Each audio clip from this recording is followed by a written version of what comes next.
जय जगन्नाथ सांग माने आजिर नुआ ब्लॉग रे मु आपण माननकु स्वागत जनाउची। आज सखाळु वर्षा लागी रहितला। ये देखंतु केते सुंदर ताजा फूल फुटिची आउ सेपटे भी फुटिथिला आउ हमर पछपटे छात ऊपरे एमती किछि किछि ताजा फूल फुटिथिला।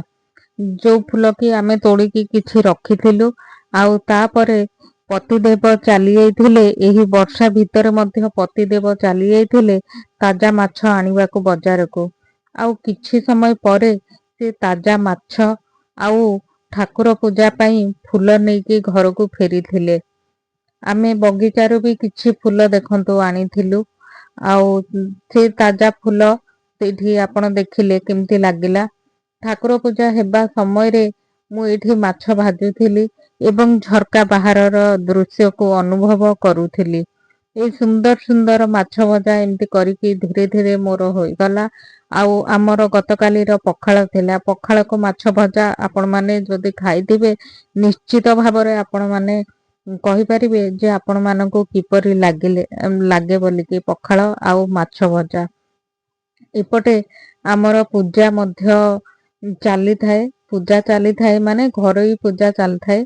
आउ पतिदेव सी सखाळु वर्षा मध्यरे भी से वर्षा होउथिबा समय रे ही जाईकी नेई आसीथिले। आउ सखाळ 9टा सुद्धा हमर काम सरी जाइथिला। एपटे पूजा शेष होई गला एपटे माछ मध्य होई गला।